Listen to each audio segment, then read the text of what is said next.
morning because you have come into a place where you're going to leave with a better understanding of what God wants you to do with your vision. You do need a 501c3 in order to get a grant. And today our speaker is well known around the world.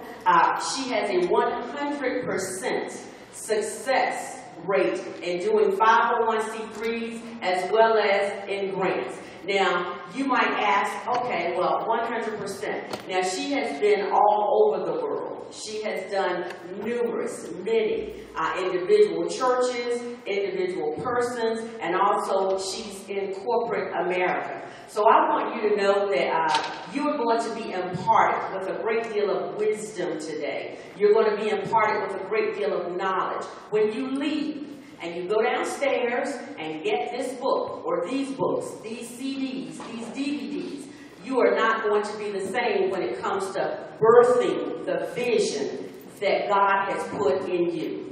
A friend of over 20 years, an anointed businesswoman of God, I can tell you right now that you are going to receive and be able to go back to your churches, to your community, and make that vision happen. Tell somebody, it's time to execute. Without further ado, I want to introduce to you our speaker, our presenter, our facilitator for today, Ms. Aretha Olivares.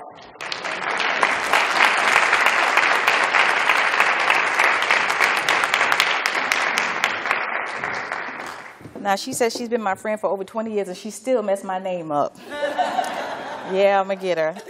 My name is Aretha Olivares. Good morning. Good morning. I'm excited to be here. I couldn't hardly sleep. God was just messing me up, saying, tell him this, tell him that, tell him this. So I'm hoping that I can get it all out today.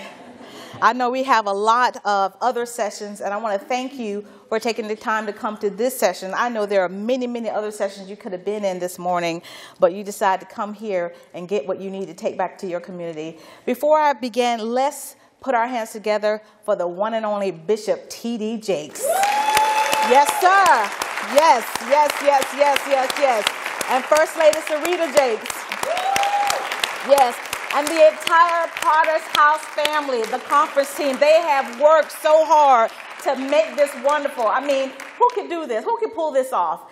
And it is awesome. I mean, they really serve us with a spirit of excellence. So I'm so grateful. Every time they call me, I could just pinch myself because, I mean, I remember when I had a dream that I would be speaking for him, and God brought that to fruition. So I still am humbled when they do say, hey, would you come and share what you know about 501c3s and grants? Well, I want to talk about a couple of things. First, you do need a 501c3. I met a lady in the hallway yesterday, and she said, I don't know if she's here. If she is, I wouldn't put her on the spot anyways, but she said, well, our church has been around since 1978, and we never had a 501c3. And I said, well, that's fine. And she said, it is? I said, well, and I told her something I'm getting ready to tell you. I know in the early 1900s and certainly in 1978, there was no requirement to get a 501c3. And still, even today, there's no requirement for a church to get a 501c3. I want to read something for you. Now, I know you're confused because you say, wait a minute, there's no requirement for a church to get a 501c3? Well, there is something that they call automatic exemption, but I want to read this directly from my book, The Best Guide for Nonprofit Corporations. And before I do read this, I do want to tell you there's a company called U&P&S. I don't know what that means, but they sent my other books to the wrong address. And so I have a new book called Grant Writing Tools. And last year, I made this CD, and on this CD, I know people don't have time to read. I mean, I won't say they don't have time. They're busy. I understand that. They're just busy. And so I put together this CD with sample grant proposals already written for you, a sample donation receipt form, a sample donation letter, your board of directors forms. You need this. Thank you. See, she must recognize what she really needs. But you really do need this. You need to keep your board of directors forms up to date. where to find grants, the big list. Keyword list. You got to understand the verbiage and the terminology when you're talking about grants, and you need to know what your keyword is in order to find your matching grant. Also, a succession plan. Look, my daddy said you could be in the kitchen frying chicken, but when it's your time to go, you could getting up out of here. So you need a succession plan. Whether you're in business, whether you're in ministry, whether you're in church, you need a succession plan. And there's so much more on this CD. Now, several people called me and said, I bought the CD and put it in and it didn't play. I said, yeah, you got it. I said, yes, sir. Yes, ma'am. It's a CD. So they said, oh, I thought it was a DVD. So I made a DVD of a mini grant writing session that I normally do. So, yeah, I appreciate y'all laughing. It's taking the nervousness away from me. I appreciate that. So I did make a DVD of a mini grant writing session, and it actually will go with the grant writing tools book, but it will actually go with this because I tell you to stop and pause and then use a sample grant proposal to write your own. All you have to do is change some of the information. I'm telling you, you need to get this. This book, The Best Guide for Nonprofit Corporations, this is the second edition that I wrote of this book. It has the updated IRS form, but I always tell people to make sure you go to the IRS website and download the updated forms. They always update things. But this will walk you through doing your own 501c3. There's only one of me, and there's millions of people. So I always try to tell people, look, you can do this yourself. And thousands of people have emailed me and said, look, I did it. So thank you. This book is called The Power of the 501c3, Why Every Church Needs One, and How to Do It Yourself. So downstairs, you guys have seen the vendors area. I'll be there. You can go downstairs and purchase the book. If you purchase the complete package, it's only $100. You're going to save $50 and shipping and handling. So you can get all this for $100. CD, DVD, I've done the work. Oh, I forgot to mention something else. Something else I did. This is the articles and bylaws already typed for you. Yes. You can get this with either book, either The Best Guide or The Power of the 501c3. And there's 2 sets. Actually, what I'm giving you, you can start your own business with this. Because a lot of people do. Look, you know what? I learned how to see. That's what I'm talking about. See, that's the entrepreneur back there. A lot of people say, look, I did my own 501c3s using your tools, and now other people want me to do their 501c3. And so I say, go for it. There's not enough of us to go around, so go for it. Help the people out. Help a sister out. So let's talk about why you do need a 501c3. Everybody can hear me fine, right? Okay, obtaining a 501c3 is just really a natural progression. When you incorporate and get your EIN, it's a natural progression. You should go to the next level of applying for that 501c3. The 501c3 is the only one whereby you can receive grants, because there's 26 different 501cs. There's 501c1, 2, 3, 4, all the way down to 26. Actually, there's 27 now. And so the 501c3 is the only status whereby if I write you a check, I can write off my taxes. It's the only status whereby funders, they need it in order to let the IRS know that they gave to a charitable organization that was exempt from paying taxes. So that's why it's important to have the 501c3. But let me go here and read what the IRS says about churches, because I know some of you are churches and some of you are entrepreneurs and some of you are in churches that have your own 501c3s. So let me read this about automatic exemption. The IRS states that churches that meet the requirement of the Internal Revenue Code, Section 501c3, are automatically considered tax exempt and are not required to apply for and obtain recognition of tax exempt status from the IRS. Say, ooh, but here's the second paragraph. Although there is no requirement to do so, many churches seek recognition of tax exempt status from the IRS because such recognition assures church leaders, church members, and contributors to the church that the church is recognized as exempt and qualifies for related tax benefits. For example, contributors to a church that has been recognized as tax-exempt 501c3 would know that their contributions are generally tax deductible. So here is what the IRS said. I know that was a lot of words, but here's what the IRS says. The only reason that a church needs a 501c3, it's in order so your tithers and people that give you offering can write off on their taxes. The IRS doesn't talk to the states.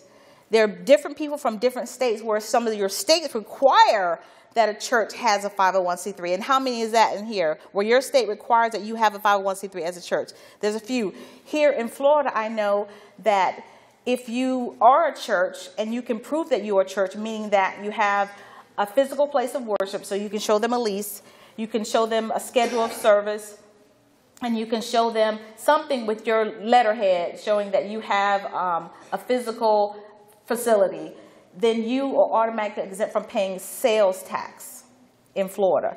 But there are some states that say, no, you have to have the 501c3 in order not to pay sales tax. So there's different reasons why a church may need a 501c3. I know a lot of you still may have questions, but the IRS says that you don't need it, but you do need it in order for people to claim their tithes and offerings on their taxes. Now, we're trying to not get, people to give $1, $5. We want people to give $10,000, right?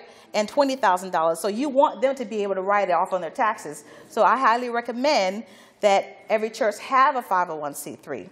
Now, I am also recommending that churches have a separate 501c3. How many were in the session, the roundtable session yesterday? It was a very, very good session. He mentioned something about CDC, Community Development Corporation, or you could call it Community Development Center. Some people call it center. So I highly recommend a church have a separate 501c3 from the church so that they can get grants. And you can have an EDC, Economic Development. So I highly recommend that. But here's some things that I want you to keep in mind. Again, I mentioned about knowing the funder's language. It's very, very important that you learn to speak their language. And so I'm going to talk about something that a friend told me. She said to me, Aretha, Moses is Moses and business is business. Now, I'm going to break this down to you, but before I do, I want you to look at somebody with an attitude and say, look, Moses is Moses and business is business. You're not going to forget that. You're not going to forget that. She said to me, and she's a very well-known lady in this region. Her father owns a Christian television station. How many of you from Orlando? A few of you. So her father owns the Super Channel, Angela Court. She was my client and then became my friend, and we were sitting at her house. And she said, look at him, girl, let me tell you something. Moses is Moses and business is business. I was like, huh? She said, look, let me tell you what my daddy told me. There's a Jewish man here in this city. He won't eat pork because it's not kosher, but he sells millions of dollars of it because he understands that Moses is Moses and business is business. All right? So this is what I want you to start thinking like a business person, because whether you have a church or an economic development corporation or a child care or whatever, it's a business. And it has to make a profit. I have people call me and say, I want to start a non-profitable organization. I said, well, you called the wrong place, because I don't do non-profitable organizations. You got to make a profit in order to keep your doors open. If you don't, you know what happens. Just like any other business, it shuts down. So you have to think about it as a business, and you have to bring in profits. Now, I know people say, well, we're a nonprofit, we're not supposed to charge people for services. What about the YMCA? What about the United Way? They're so big that if you ever pull down their information, which is open to the public, their 990s, they're bringing in over $800 million. That's not the corporate office. That's a local office. So, okay, Moses, Moses, and business is business. They understand that. Now, I want you as a church body, because we're talking about, she mentioned that we can do things in the kingdom, and so we think kingdom-minded. So in order to think kingdom-minded, you got to think business-minded. You have to. So I really, really highly recommend that when you set up your separate nonprofit, please don't name it God is Able CDC and Moses saw the flame from the burning bush CDC. I have seen names like that. That is not going to get you a grant, because what people are thinking, oh, that's a church. And Bishop gave some numbers, 23 million people maybe know about God but don't attend church. If they see that name, God is Able Community Development Center, they're going to know that's y'all. That's the Christians. Hello? So business is business. Now, I know people saying, oh, Lord, that's our church name. I mean, that's our CDC name. It's okay to change your name. That's what articles of amendments are for. So you do articles of amendment to change the business name. You let the IRS know that you've changed the business name. They send your new 501c3 in your new business name that don't say Moses Saw the Flame from the Burning Bush CDC. Okay? So now there are other types of nonprofits here. When you incorporate, I'm not talking about a church now, other types of nonprofits. When you incorporate, you absolutely have to apply for the 501c3 because the IRS have changed the game in the last couple of years. What they've done, I don't know if any of you follow the IRS. I get their newsletters on a weekly basis, whether it's for-profit or for tax-exempt organizations. In 2010, they started sounding the alarm saying that if you didn't file a 990, and I'm going to talk about that in a minute. If you didn't file a 990, not churches, but any other type of nonprofit, if you didn't file a 990, they were going to revoke, is the word that they use, your 501c3 status if you did not file it 3 years in a row. A lot of people weren't making $5,000, $10,000. They were making less than $50,000. So there's a rule that says you don't have to do a 990 if you made less than $50,000. So people weren't applying for, doing the 990s, so they lost their 501c3. So over 250,000 people lost their nonprofit 501c3 status in the last few years. And some still don't know. I have people coming to me saying that we were under a group exemption. And a very large organization, it wasn't a church, it wasn't church affiliated, but they had 100 nonprofits under them, under their group exemption, meaning that they were using their 501c3 to apply for grants and do other things. The parent organization lost the 501c3, which means all the other 100 nonprofits lost their 501c3, and some didn't even know it. Some didn't even know it until they went to apply for something, and then, there's like, oh, we didn't even know, now we're getting ready to do this football camp, we're getting ready to do this, and they had no idea. So if you want to know whether you are tax exempt or not, you can go to the IRS website, irs.gov. Make sure it's .gov. Any government websites has .gov, because there's the irs.com and all that stuff that gets your money. Go to their website. Right on the front page, you'll see stay exempt. Or you can put in the number 78, because there used to be a big publication called 78, publication 78, but they did away with that because everybody's going electronic. So you can put in your organization's name. You need to have the EIN, and you can tell whether they're 501c3 or whether they've been revoked. So if you fall in that category, they did an extension which expired last year. If you fall in that category where you have been revoked, you have to reapply again and pay the fee. And the fee has gone up. When I first started doing this, it was $150. I've been doing 501c3s for 16 years. Now the fee is $500 if your budget is under $40,000 for the first 3 years, and it's $850 if it's over for the next 4 years, or for 4 proposed years, it's over $10,000. So we understand that Moses is Moses and business is business. So let's talk about what a grant is. A grant is just a gift. I know a lot of people call me and they only want a grant. They only want money. A grant can come in many, many forms. It can come in form of gift certificates, people, which is your #1 resource. That's your #1 resource. You can't put a value on people, on your volunteers. And actually, the state puts a value on a volunteer hour. A volunteer hour now is worth $22. So if you have 10 volunteers and they all volunteer 20 hours a week, you multiply that. Whenever you start writing your grants, you need to actually keep data. So keep a volunteer sheet. And so you'll know what time and what hours people volunteer. So you can say, look, we can match this grant by saying we have people as a resource, which equals dollars. We can match it by $10,000 because we have 10 volunteers. I'm not doing the math. You can do the math. I'm just making up the numbers. We have 10 volunteers that will volunteer 20 hours a month. So people can be your #1 resources. But grant comes in other forms. People give away furniture. I've seen a hotel close down and give away all their kitchen equipment, all of their furniture, a hotel right here in this city. So people give away many, many things, but they need to know that you have that 501c3 so they can say they gave it to a nonprofit. Grants come in form of just non-monetary donations. United Way here has something called gifts in kind. That's another word you need to know as a nonprofit, gifts in kind. And that simply means that it's non-monetary. It could be office supplies, it could be equipment, it could be a car, it could be a boat, it could be a plane. It's non-monetary. They're not giving you money, but they're giving something that's more valuable or will equal a dollar amount. Okay, so a grant is a gift, Moses is Moses, and business is business. At the end of the session, I'm going to give you an opportunity to ask questions. So I know I can see some of your faces. You're like, so the wheels are turning. So I'm going to give you an opportunity to ask the questions.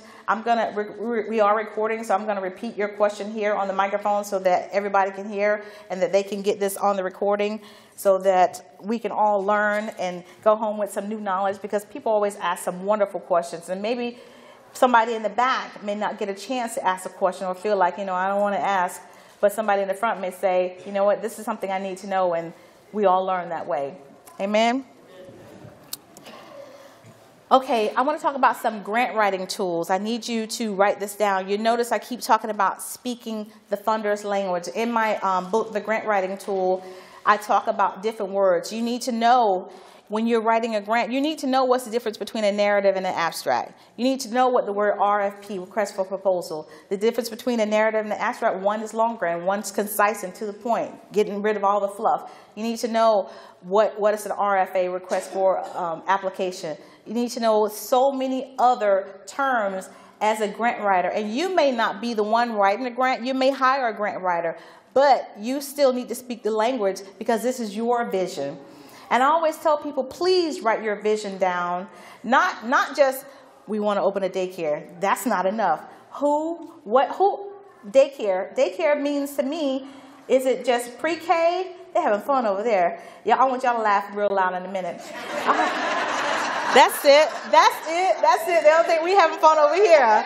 That's it. Come on, let's clap. That's it. I like y'all. I hope the 2 o'clock group is good like this. Y'all are making it easy for me. But again, you need to speak the funder's language. That's so very, very important. Now I'm going to talk about the types of funding levels. Notice I say the word funding. Funding is the same thing as a grant. So I'm speaking a different language. I keep changing it, but it's the same thing. There's different types of grants. Your federal level, your state level, and your local level. On the federal level, they mentioned the faith-based grants. That's grants from the government. And how many of you know, I'm just going to keep it real, it is so hard to get a government grant. But I challenge people to find one that matches with what they do and then write it. Because once you've written a government grant, you're done with the rest of them. All you got to do is copy and paste from that one, because they will make you think and they will make you grow. You've got to give them everything. But you can just copy and paste that and put it in a grant application for a foundation grant. It's already done. So when you get a chance, when you can't sleep at night, go to grants.gov and find one that matches. Put in your keyword, whether your keyword is children, whether your keyword is women, whether it's homeless, whether it's prison ministry, whatever it is. Put in your keyword and find a grant that matches with what you do and just write it.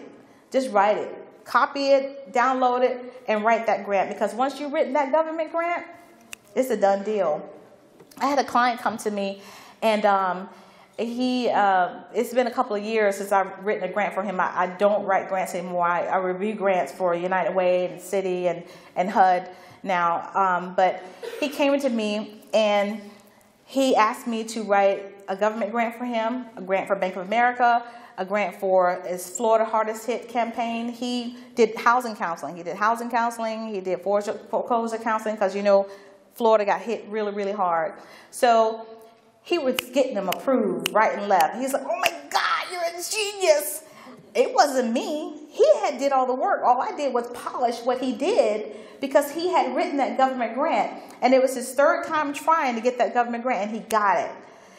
One thing I got mad at him about, though, we applied for a grant through the city, and the deadline was 12 noon, and he went there at 12:05, and he was like, no speaking English. And they were like, sir, we said 12 o'clock was the deadline. So he didn't get that one, but he applied again the next year, and he got it.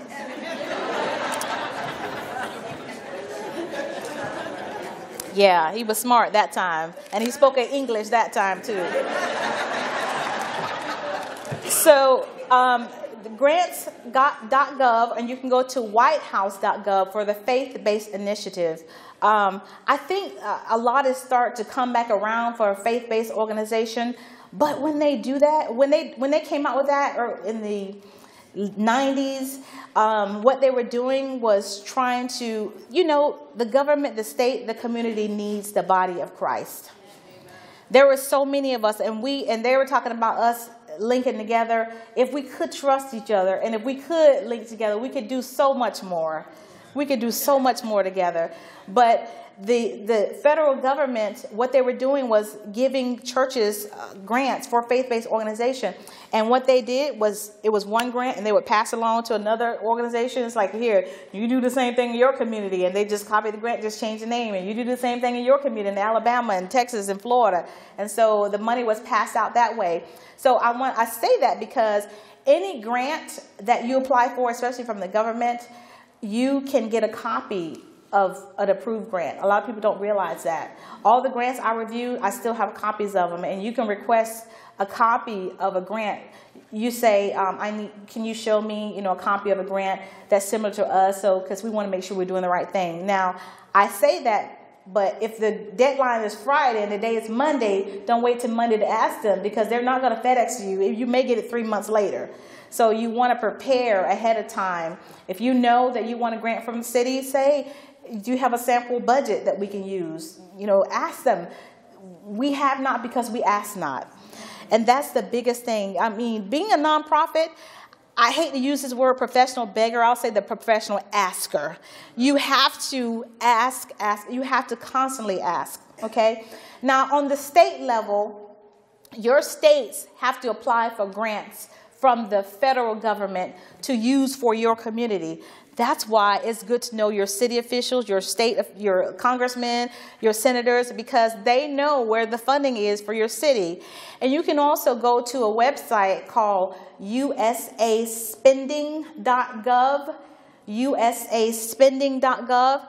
And this website will tell you what was given in your city as far as government grants and what's used for, whether it's for health or education or public transportation. It will tell you what dollars, and there's $65 million given to Florida, in the year 2013. So it will tell you, you just click on your state and it'll tell you. So if your vision is to help children or to provide more education, you can always get grants for children. Now, I want to say this. Try to stay in your lane.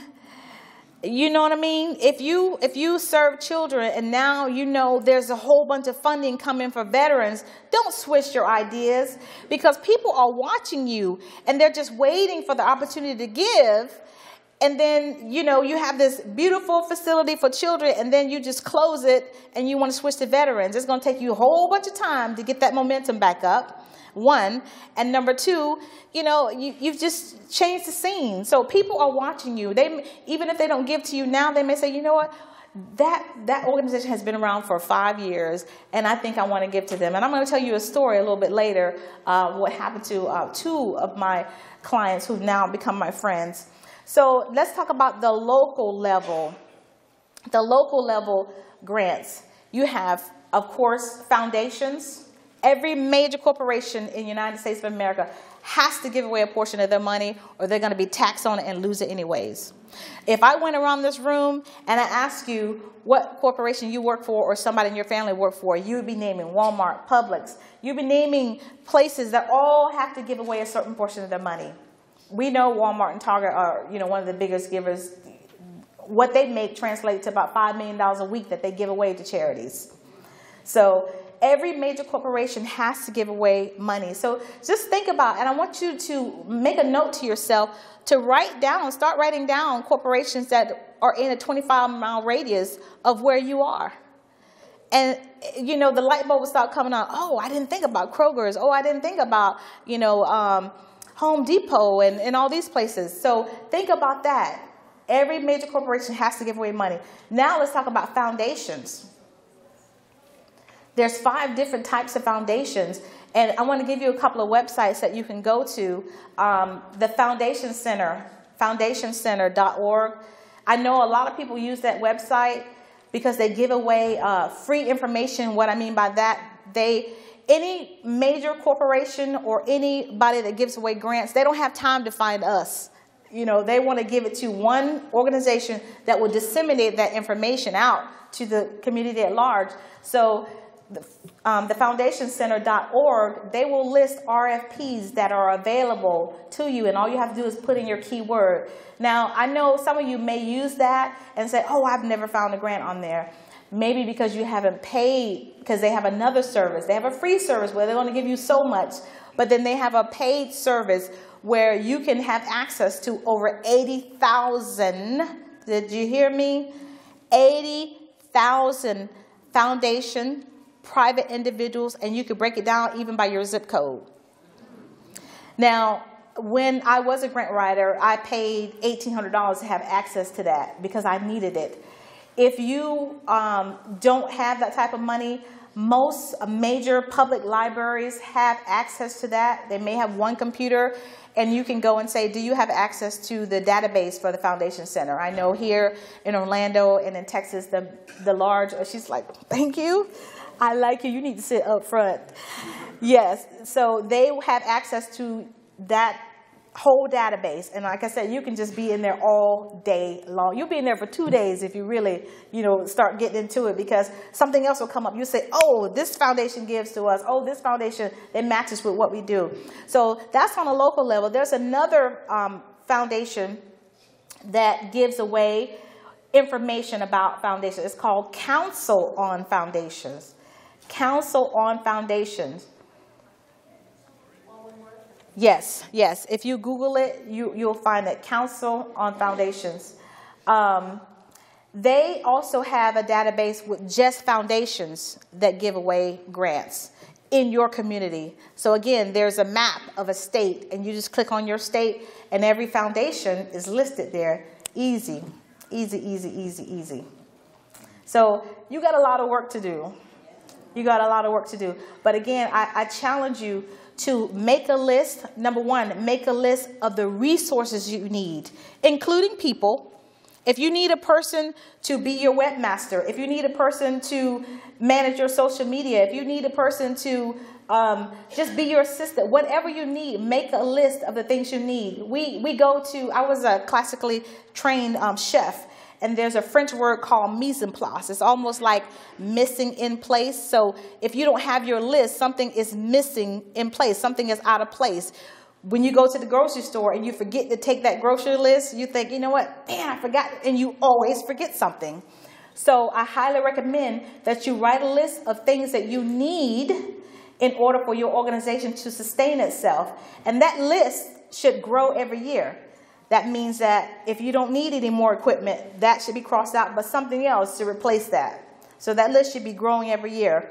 Now, there are over, I can't tell you how many foundations there are here in the United States, and they're growing every day. There are some people in this room that have foundations that can give away money. I won't point them out because you will bombard them, and I want you to go to my book table after this.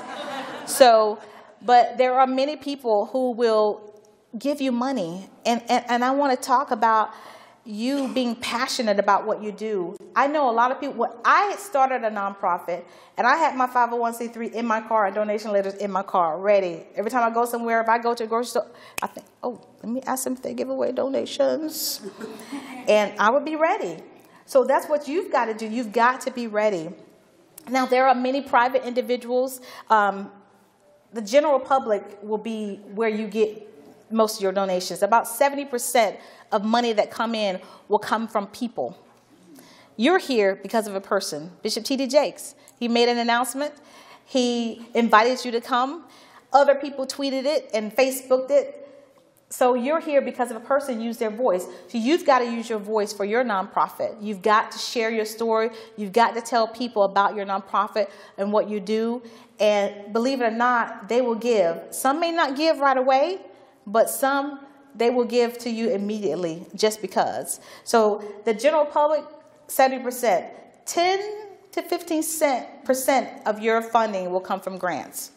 I know you wish it was higher, but it's a lot of work. And sometimes when you wait for the grant to come, say you get an approval letter, you may not get the money till 45 days later. So you've got to be doing things to bring in the money, fundraising events, golf tournaments, whatever it is that you do. If you have a church, I highly recommend, I bet you, we always say it's in the house, whatever we need is in the house. I bet you there's a grant writer in your house. I bet you there is. And if there isn't, there's somebody who knows someone or who's done it once at least. Form a grant writing team. When I was here in Orlando, I went to my pastor. I was like, look, I can't do this by myself. So I formed a grant writing team. Yes, if you say you're going to have a grant writing meeting, there will be people that will come that just want to learn how to write grants. And they'll weed themselves out. But there will be people who will be serious about what they're doing. And we wrote a list of all of our skill sets. I'm a teacher. I can do this class. I can do that class. And we would do classes and then charge people for the classes.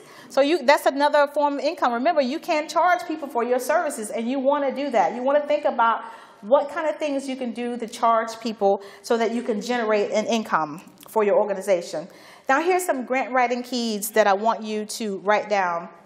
Very, very important to remember this, and I'm going to give you a second to write this down. Study the foundation's website. Everybody's doing electronic grants now. Very few people will have you write the grant and send them paper now. Most of them will say, go to our website, do the list or fill out these questions to make sure you qualify first. And the question they ask you, do you have a 501c3? And when you check yes, they say, oh, you qualify. You go to the next page and you create an account. And then you start filling it out. So it's best to have everything written out, and you're going to copy and paste your information into that foundation's website. It's imperative that you study their website, because every foundation or private individual or corporation that give money, they have a mission too. They have a mission, and usually it's on their website or somewhere. You've seen it somewhere, and they have a mission, and they want to make sure that you understand their mission. It's important that you do understand their mission, because why would you apply for a grant from everybody? Says, I'm going to ask Bill Gates for some money, and Bill Gates only gives to people with AIDS in Africa. So if that's not who you're serving, you're wasting your energy and time. So study their website, study their mission, make sure you're a match for them. Because if you're not, you're going to go inside the little cylinder beside their desk called a garbage can, and it's a wrap. Another key point that I really want you to pay attention to is follow their guidelines. If they say we only want 2 pages, don't say, oh, they need to know this, and they need to give the people 2 pages. You're going to go in the cylinder. Give them 2 pages. So what you've got to do is take out the best points and make it concise. Get to the point. That's what they want to know. Get to the point, because they read these things all day long, and sometimes they only want to know, what's the point? What you do? Who you help? Who, what, where, when, and how? That's what they want to know. Get to the point. Give us a couple of paragraphs. And a lot of grants are going that way, except the government. They want a whole thesis, dissertation and everything. But it's important that you follow their guidelines. If they say we only want 2 pages, send them 2 pages. If they say no videos, don't send them a video. Please, I mean, we get packages and people, they're trying to make a point, and so they'll send a video, they'll send this. Please follow their guidelines, because if you don't, they're saying these people don't pay attention. They don't listen. So why would we give them our money when they don't listen to us? That's what they're thinking. This is very important. We as people, we don't understand our worth.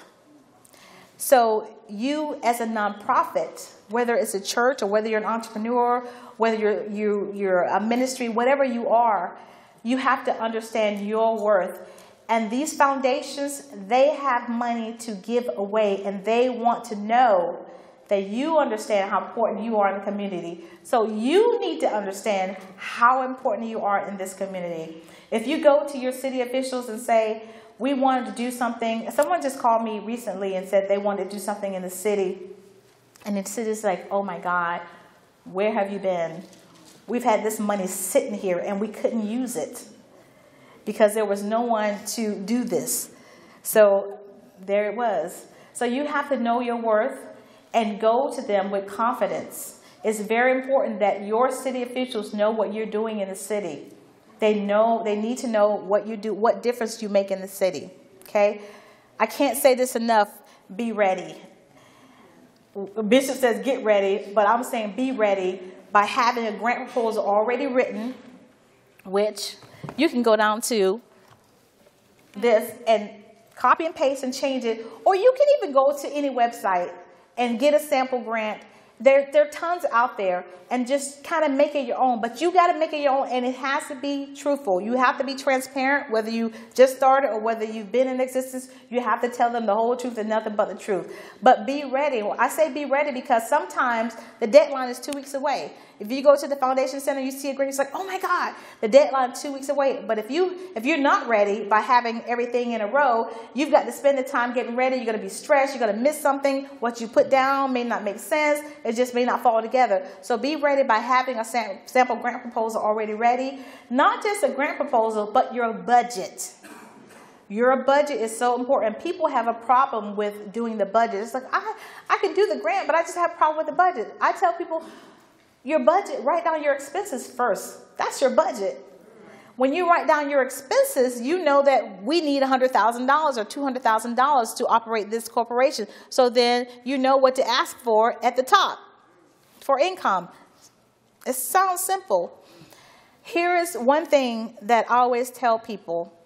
When you get a letter, you may call it a rejection letter, but sometimes no may mean not right now. They just may think you're not ready based on what you told them. And a lot of times, you're not. But say thank you anyway. It goes a long way. I had a young lady that I met at the MegaFest, the first MegaFest in 2004. She bought my book, and she kept calling me. I kept telling my friend, this lady keep calling me. She said, I want you to be my mentor. She's from Texas. And so I began to mentor her. And she would just call me, and what do I do? And I keep applying. I said, send a thank you letter. Send a handwritten thank you letter, or do something. Go by and visit them and say, you know what? I wanted to know. First, I want to thank you for taking the opportunity to read my grant. And I want to invite you to our facility. Come and check us out. Come have lunch with us. After the 5th year, I'm going to tell you, she kept applying for this grant through Junior League of Fort Worth. She kept applying for them, and so she's I'm fed up. I'm not going to apply anymore. They called her, Miss Sandra, you didn't apply this year. She said, yeah, well. I said, well, we want to give you money. They gave her $140,000. Just gave it to her. Because, yeah, that's something to clap about. I ain't say $114 or $14, $140,000 with a whole lot of zeros. She was saying, you know what? I did it. It made a difference. You know what song I'm singing. She said it made a difference by me going to say thank you. And now, guess what they're doing? She has a transition home for women. They're building her house. It's called the house that Junior League built. She don't have to pay a dime. We did the groundbreaking. She was crying. She don't have to pay a dime, and they're almost finished. Took them 2 months to build it. Free, not a dime. Furniture, everything, free. Free. Just because she said thank you. Just because she said thank you, and she kept going back. So if you know you're a match for a corporation, keep going back. Keep going back. They're watching. They are watching. And there was another gentleman that she went to, the same young lady she went to. She knew he was a millionaire. A gentleman that was mentoring her said, go to him. He will give you money. And he was asking her all those questions. Well, this and that and that. And she was answering them, giving them the right answer. He goes, well, you know what? I don't know you, but I know him. So I'm going to give him $25,000. And you let him manage it for your organization. And we're going to see how you do. So he was kind of her mentor and helped her use the funds in the right way when she first got started. Because a lot of times when you apply for grants and they see your budget, they may ask you, well, this is for larger grants. They may ask you, well, who else gave you money and how did you use it? If you didn't use it in the right way, that kind of either you go there or you get less money than what you asked for. So it was a learning curve for her, for him to do that for her. So say thank you. And I cannot say enough by saying share your story. We're talking about branching out here in this conference. I love the theme because it really is time for us to go outside the four walls of the church. Sometimes there are churches, there's 22 churches within a 10-mile radius, and maybe 2 of them are doing things in the community. It's really time for us to do better. It really is. I want to share a story with you. I started this whole nonprofit world because I was in the Navy. Go Navy, go Navy. Any Army people in here? Oh, thank you for your service. Air Force in the house. Yay, thank you for your service. Coast Guard? It get quiet. He said Coast Guard. Thank you. Marines, hoorah! Yeah. Yeah, thank you for your service. I really mean that. But I started this whole vision when I was in the Navy. I went to a little cake decorating class to make my kid's birthday special. And I went to the first class, and the second class, and the third class. Like, I really like this. And before you know it, I was taking cakes for people when they were retiring or re-enlistment. And then I was doing wedding cakes. And I was like, you know what? I could do this as a business. So I got a booth about this size. Cost me $200 at a bridal show. I booked wedding cakes for the next 3 years. And I was like, oh, my God. So I ended up doing the wedding cake business for 7 years. But in those 7 years, I said, you know what? I need to learn the hows and whys. I was using Duncan Hines. I was like, oh, this homemade. Yeah, I made it in my home. But they ain't know. Y'all don't tell nobody. Don't tell nobody. But ain't nobody in here I did a cake for, is it? She right? Sorry. But I end up saying, you know, I need to go to chef school so I can learn the hows and whys and the chemistry of baking. So I went to chef school. I went to Johnson Wells. Any J-Woo graduates in the house? Woo! One, hey, alumni. And it was the best experience, but the worst experience, because I realized I don't want to be a chef. So like, what am I going to do with this $30,000 degree? I know how to use a knife and mise en place and learn all this terminology, but this is not what I want to do. So while I was there, I was thinking, what can I do? I was there for 2 years. What can I do with this culinary degree? I love teaching. I have a master's degree in education. So I said, I'm going to start my own nonprofit culinary arts job training program. And I did. Thank you. And I did my own 501c3. Yeah. That's what prompted me to write the book. Because I was like, this is so easy. People just need to know that they can do it. So I did it, and people started saying, well, who did your 501c3? And I was like, I did. It's easy. So I started doing people's 501c3s for free, and I was like, wait a minute. I'm going to charge you $100. They were like, okay. I thought I was doing something big. And so, you know, it just grew and grew and grew. She just met my first client in 1998 or something like that. He was in the conference. He said, I paid $500 to get in here. I was like, no, you didn't. He said, yes, I did, but that's another story. But anyways, I ain't going to say what I was going to say. Okay, come back, Bob. I did the culinary arts job training program. I left Virginia. I was in Virginia. I moved to Florida. So I knew I had to get a job with running my business. So a lot of times when you're a nonprofit, you just got to still work until you can, you know, use it as a business. So I was doing I was a food service director at a women's residential facility. So I went to the executive director. I said, hey, I wrote this curriculum, 6 weeks curriculum. Can I do this culinary job training program? She goes, sure. I did it. We had a graduation, just like at Johnson Wells. And one of the mothers that was in the room, she was crying. I was just telling them about my nonprofit. It was called Able Community Kitchen School. She wrote me a check just because I shared my story. She wrote me a check. And then I found out she was like the mayor's wife. I was like, whoa. You know, your voice, I'm telling you, if you speak, if you tell people what you're doing, somebody's going to catch it. And she wrote me a check like that. And when she wrote that check, I said, okay, I really got to take this serious because somebody just seeded into me. And so I began to really, I mean, I was just doing that at the center, but I was like, okay, let me take this to the next level. And so I don't remember how, but somehow I got on the news. Oh, I was talking to somebody, And I was driving around looking for a facility to do my training program, and there was a hotel that wasn't using their kitchen. So the owner of the hotel, I went and shared my story with him. He let me use his kitchen for free.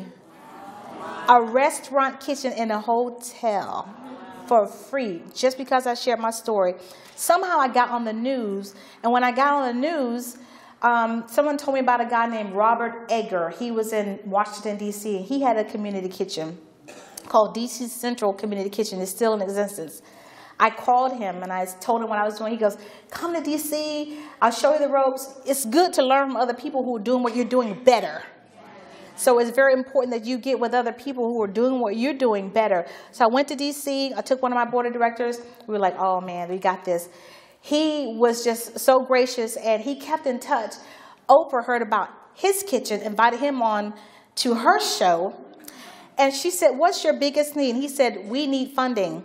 And so he said, but I'm not the only one. There are other people. There's a lady named Aretha.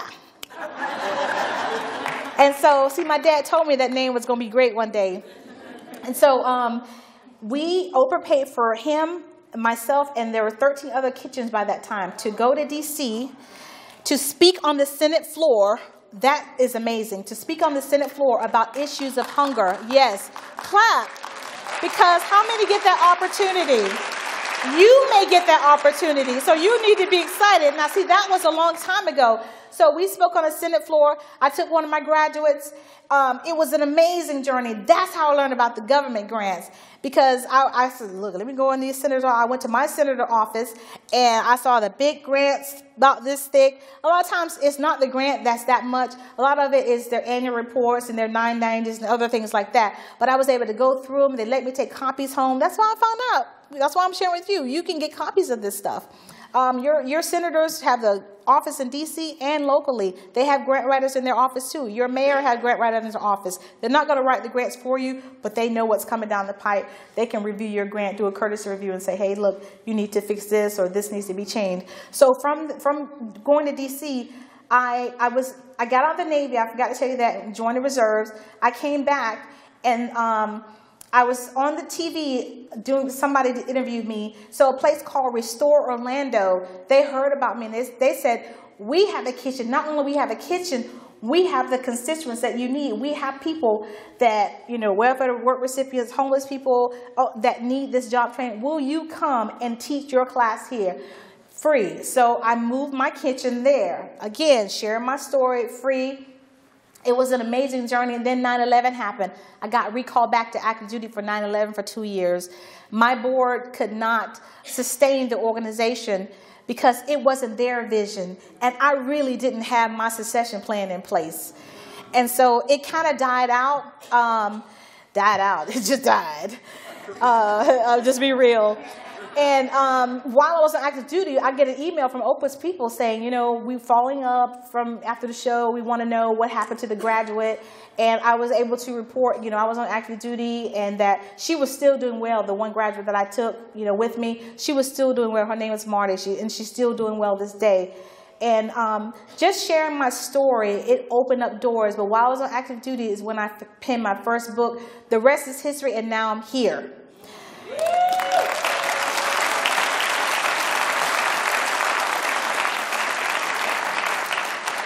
So I shared that because you never know when starting your nonprofit, if you be faithful, where it's going to lead you, because that led me here.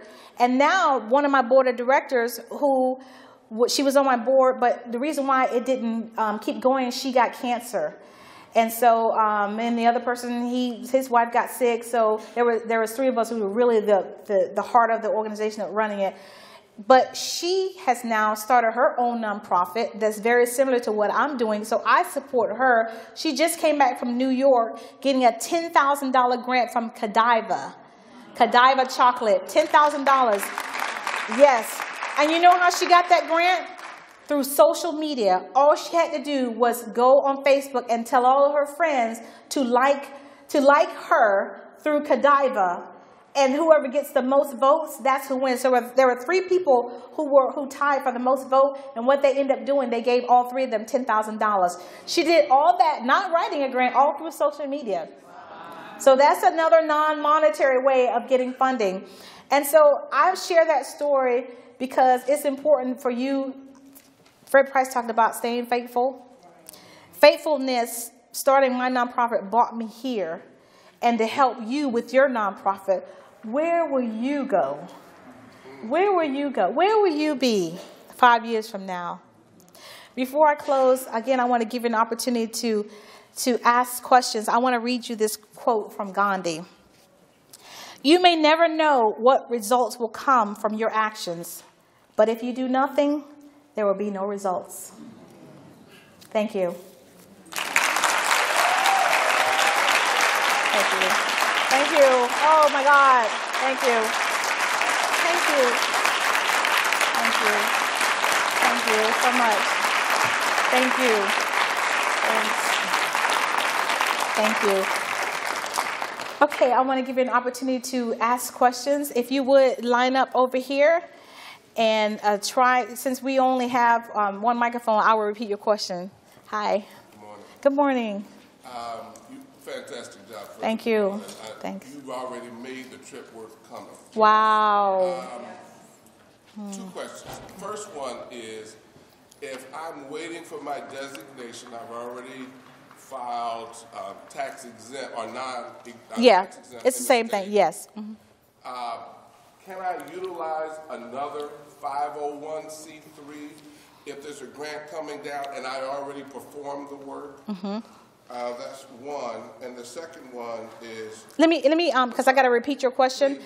He says that, because they're recording it, he's waiting for his 501c3. He wants to know, can he use someone else's 501c3 while he's waiting? And the answer is yes. Make sure you get something in writing, because a lot of times when people get that money, they be like, well, we're going to keep X amount of dollars because we're managing it for you. So make sure you get something in writing saying that, you're going to get this amount.